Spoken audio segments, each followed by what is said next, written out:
ഓം നമോ നാരായണായ. അഷ്ടാക്ഷരമന്ത്രം, 8 അക്ഷരങ്ങളുള്ള മന്ത്രം എന്നറിയപ്പെടുന്ന ഈ മഹാമന്ത്രം വൈഷ്ണവഭക്തിരസത്തിലെ ഏറ്റവും ശക്തവും പവിത്രവുമായ മന്ത്രമാണ്. ഭഗവാൻ മഹാവിഷ്ണുവിനെ പ്രീതിപ്പെടുത്താനും മോക്ഷപ്രാപ്തിക്കുമുള്ള ഏറ്റവും എളുപ്പമുള്ള മാർഗമായി ഇത് കണക്കാക്കപ്പെടുന്നു. ഈ മന്ത്രത്തിന്റെ ഉത്ഭവം, അത്ഭുതരഹസ്യങ്ങൾ, ജപിക്കേണ്ട രീതി, അതിന്റെ ശക്തി എന്നിവയെക്കുറിച്ചുള്ള വിശദമായ വിവരങ്ങൾ താഴെ നൽകുന്നു. 1.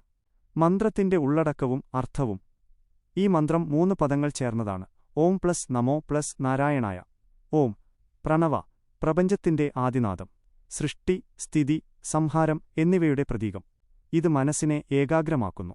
നമോ, ഞാൻ എന്റേതല്ല, എല്ലാം നിന്നുടേതാണ് എന്ന പൂർണ്ണമായ സമർപ്പണം, ശരണാഗതി, അഹംഭാവത്തെ, അഹങ്കാരം ഇല്ലാതാക്കുന്ന പദം. നാരായണായ, നരൻ, മനുഷ്യൻ, ആത്മാവ്, അയനം, ആശ്രയം അല്ലെങ്കിൽ വഴി എന്നീ വാക്കുകളിൽ നിന്നാണ് നാരായണൻ എന്ന നാമമുണ്ടായത്.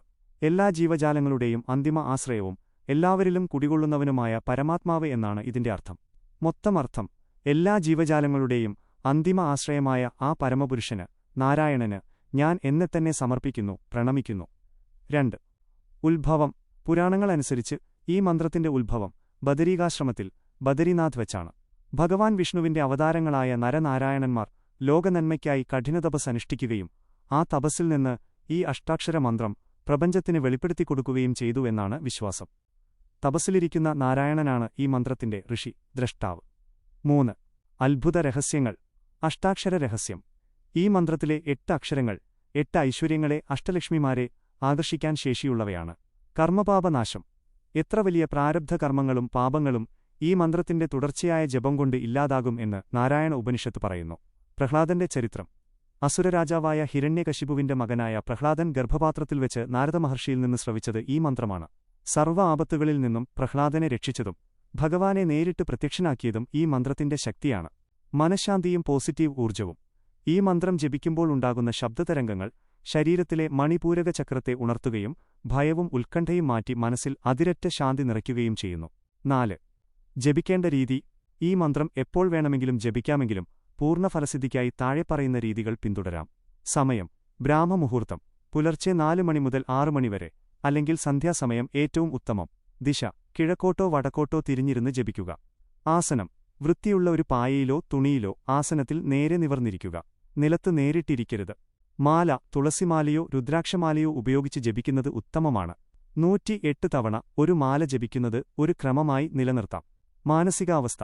മന്ത്രം ജപിക്കുമ്പോൾ ഭഗവാൻ വിഷ്ണുവിന്റെ ശാന്തവും പ്രസന്നവുമായ രൂപം, ചതുർബാഹുരൂപം, ശംഖ്, ചക്രം, ഗദ, പത്മം ധരിച്ച രൂപം മനസ്സിൽ ധ്യാനിക്കുക.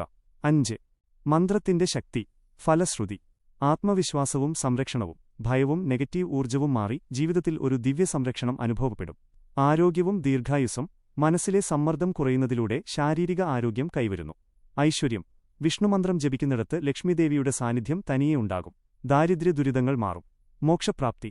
ജനനമരണചക്രത്തിൽ നിന്ന് മുക്തി നേടി വൈകുണ്ഠപ്രാപ്തി ലഭിക്കാനുള്ള ഏറ്റവും എളുപ്പമുള്ള മാർഗമായി ശാസ്ത്രങ്ങൾ ഈ മന്ത്രത്തെ വാഴ്ത്തുന്നു. യന്മർത്യോ മന്ത്രേണ ഹെഷ്ടാക്ഷരേണ വൈകുണ്ഠഭുവനലോകമൈഷ്യതി. ആരാണോ ഈ അഷ്ടാക്ഷരമന്ത്രം ജപിക്കുന്നത് അവൻ തീർച്ചയായും വൈകുണ്ഠലോകം പ്രാപിക്കും. നാരായണ ഉപനിഷത്ത്.